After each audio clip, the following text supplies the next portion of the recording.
Bonjour les amis. Je voudrais partager avec vous quelques réflexions personnelles sur le déroulement de la vie de Jésus. Le but est de relire les textes bibliques et de les placer dans les repères historiques connus. En avançant pas à pas, nous allons regarder comment les évangiles situent la vie de Jésus dans le temps. L'évangile de Matthieu situe clairement la naissance de Jésus au temps d'Hérode le Grand. Il régna de -37 jusqu'à sa mort en -4 de notre ère.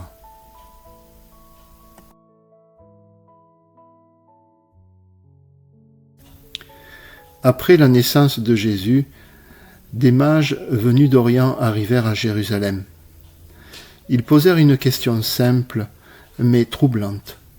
« Où est le roi des Juifs qui vient de naître ?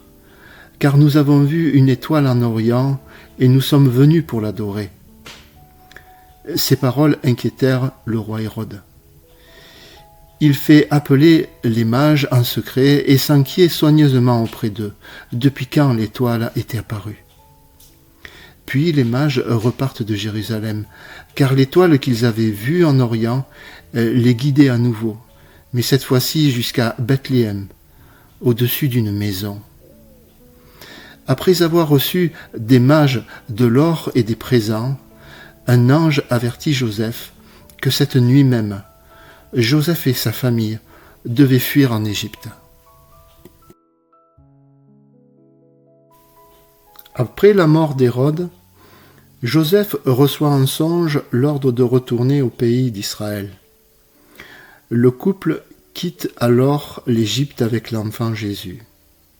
Mais en apprenant qu'Archélaüs règne sur la Judée à la place de son père Hérode, Joseph craint de s'y rendre.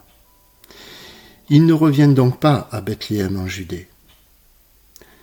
Averti en songe de nouveau, il se retire dans la région de Galilée. C'est là que la famille de Jésus vient s'établir, à Nazareth, en Galilée. Archélaüs, roi de Judée, régna donc de -4 à +6 de notre ère. Et un gouverneur romain, Quirinius, prit le pouvoir à sa place.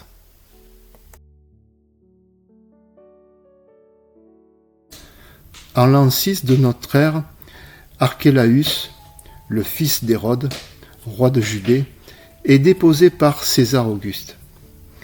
La Judée cesse alors d'être un royaume et passe sous administration romaine directe. César nomme un nouveau gouverneur, Quirinius, qu'il charge d'organiser un recensement des populations placées sous son autorité. C'est dans ce contexte politique précis que l'Évangile situe le recensement mentionné par Luc. Joseph est originaire de Bethléem, mais il vit alors en Galilée, à Nazareth. Il se rend avec sa famille pour être enregistré, conformément aux usages administratifs de l'époque. Le recensement de Quirinius s'est passé en 6 de notre ère, et il prit la direction de cette province jusqu'en l'an 12.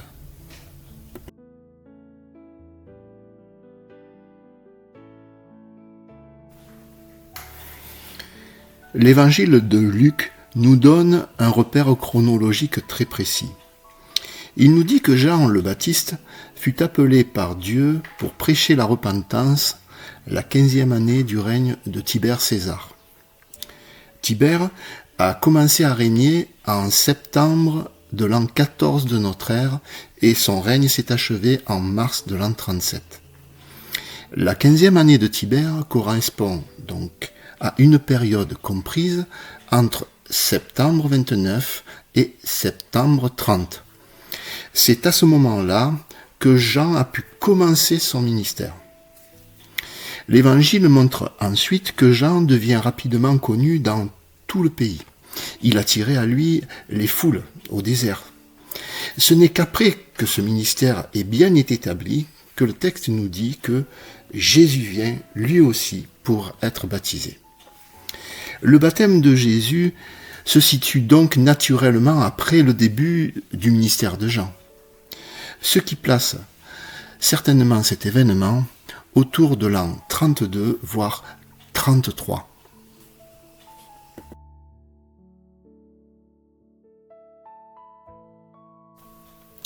Les évangiles situent la mort de Jésus sous l'autorité d'un homme bien précis, Ponce Pilate.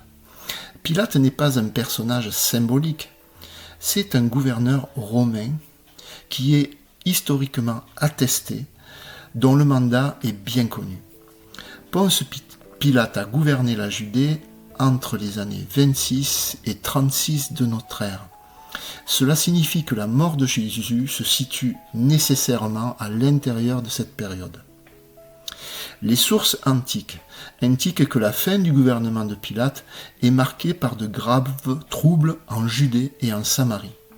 Des violences, des tensions religieuses, une perte de contrôle de la région, au point que Pilate est finalement relevé de ses fonctions par l'empereur Tibère. La Judée sort profondément marquée de cette période. Or, les évangiles nous montrent que la mort de Jésus n'est pas un événement isolé. Elle survient à Jérusalem au temps de la Pâque, au moment où le peuple se rassemble. Alors les tensions religieuses et politiques sont ici à leur maximum. Jésus entre publiquement à Jérusalem, acclamé comme roi, monté sur un âne. Pilate laisse faire cette entrée. Puis plus tard, il s'oppose aux chefs religieux en faisant apposer sur la croix une inscription claire « Jésus de Nazareth est le roi des Juifs ». Une question s'impose alors.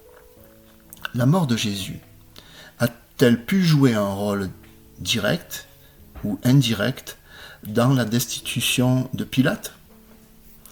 Dans cette première vidéo, nous n'avons pas cherché à donner des réponses définitives. Nous avons simplement posé des repères bibliques et historiques.